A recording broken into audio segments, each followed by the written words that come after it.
खर तर लाडक्या बहिणींना सन्मान निधी देण्याचं काम देवेंद्रजींच्या सरकारमध्ये केलं जातं। अशा पद्धतीनं लाडक्या बहिणीला पगार मिळतो आणि पगारी म्हणून लाडक्या बहिणीचा अपमान करणार असाल तर आमच्या लाडक्या चित्राताई इथे उपस्थित आहेत। लाडक्या बहिणी निश्चितपणे त्यांना उत्तर दिल्याशिवाय राहणार नाही।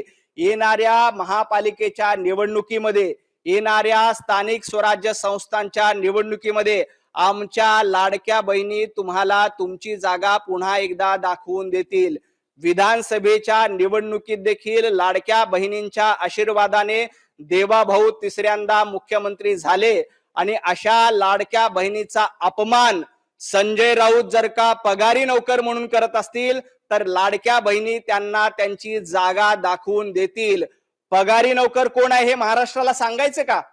संजय राऊत हे पगारी नोकर आहेत। संजय राऊत हे सामनामध्ये पगारी नोकर म्हणून उद्धव ठाकरे यांची बाजू मांडतात। संजय राऊत आपल्या असलेलं पगारी नोकरचं विरोध हे आमच्या लाडक्या बहिणींना लावू नका। तुम्ही पगारी नोकर आहात हे महाराष्ट्राला माहित आहे।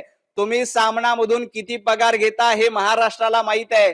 तुम्ही उद्धव ठाकरेंकडनं सकाळचा भोंगा वाजवण्यासाठी किती पगार घेता हे महाराष्ट्राला माहिती आहे।